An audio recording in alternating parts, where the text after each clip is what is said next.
नमस्कार प्रेक्षकांनो, ठरलं तर मग या मालिकेमध्ये जबरदस्त ट्विस्ट आलेला आहे। प्रियाने फायनली अर्जुनला जेलमध्ये पाठवलंच आहे। आता सायली अर्जुनला कसं बाहेर काढेल आणि प्रियाने कसं जेलमध्ये पाठवलं ते आपण पाहूया। तर प्रिया अधिराजला भेटण्यासाठी अश्विनला काहीतरी खोटं काढून त्याच्याबरोबर फिरायला गेलेली असते। दिवसभर ती अधिराज बरोबर फिरते आणि संध्याकाळी अधिराज तिला घरी सोडायला आलेला असतो। त्यावेळेस प्रिया म्हणते की अधिराज मी आता निघते, मला घरी जावं लागेल। त्यावेळेस अधिराज तिचा हात पकडतो आणि तिच्या हाताला किस करतो। मग प्रियाला खूप छान वाटत असतं। प्रिया म्हणत असते की शेवटी हा पण अडकलाच माझ्या प्रेमामध्ये।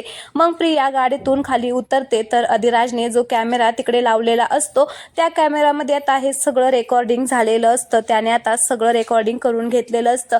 प्रियाने त्याच्याबरोबर कशा गप्पा मारल्या, त्याचबरोबर त्याने किस केलेला सगळं काही आता याच्यामध्ये रेकॉर्डिंग झालेलं आहे। तो कॅमेरा हातामध्ये घेतो आणि म्हणत असतो की प्रिया जेवढं खुश व्हायचंय ना तेवढं खुश हो, आता तुला कर्माची तुझ्या फळं भोगावीच लागणार आहेत।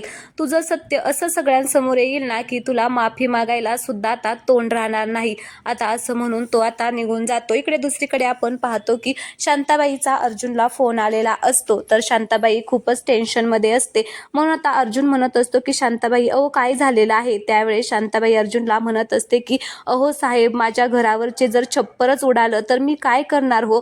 त्यावेळेस आता अर्जुन समजावून त्यांना सांगत असतो की हे बघा, टेन्शन घेऊ नका, प्लीज तुम्ही पॅनिक होऊ नका, जरा शांत राहा। तर शांताबाई म्हणत असते की कशी शांत राहू, हे बघा साहेब, मला घरामध्ये माझ्या जाऊ द्या, माझ्या घरामध्ये काही पेपर आहेत, ते पेपर मी घेऊन येते आणि मग ते पेपर त्या पोलिसांना दाखवते।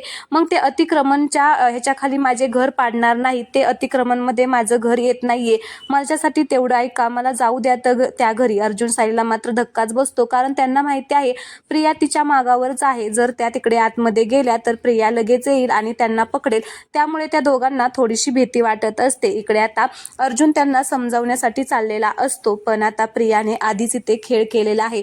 प्रियाने आता शांताबाईला मारून आता अर्जुनच्या गाडीच्या डिक्कीमध्ये टाकलेलं असतं आणि अर्जुनला मात्र काहीच माहिती नसतं।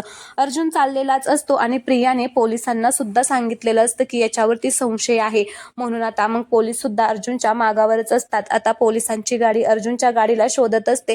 तेवढ्यातच आता पुढून पोलिसांची गाडी अर्जुनच्या गाडीला अडवते आणि मग त्याला तिथे थांबवते। अर्जुनला काहीच कळत नाही। अर्जुन म्हणतो की काय झाले, मला काही ते थांबवलेलं आहे, मी काय केलेलं आहे। त्यावेळेस पोलीस म्हणत असतात की तुमची डिक्की उघडा। अर्जुन आता त्याला असं वाटत असतं डिक्कीत काय असणार आहे, म्हणून तो पटकन डिक्की उघडतो आणि बघतो तर तिथे आता शांताबाईला मारून टाकलेलं असतं त्याच्या डिक्कीमध्ये। हे सगळं पाहून अर्जुनच्या तर पायाखालची जमीनच सरकती। हे कसं शक्य, मी तर शांताबाईला भेटण्यासाठी चाललो होतो आणि हे काय झालेलं आहे। तर आता पोलीस म्हणत असतात की ॲडव्होकेट अर्जुन सुभेदार युअर अंडर अरेस्ट। आता अर्जुनला ते पकडतात आणि आता जेलमध्ये नेऊन टाकणार आहेत। प्रियाचा बदला पूर्ण होणार आहे असं प्रियाला वाटत आहे, पण नाही प्रेक्षकांनो, सायली 2.2 आता इथे जागी होणार आहे आणि प्रियाला चांगलीच अद्दल घडवणार आहे। जे काही सगळं प्रियाने केले ते तिच्यावरतीच उलटणार आहे आणि फायनली आता प्रिया सुद्धा जेलमध्ये जाणार आहे। तर हे पाहणं खूपच इंटरेस्टिंग असणार आहे, त्यामुळे प्लीज तुम्ही चॅनलला सबस्क्राईब करा। धन्यवाद।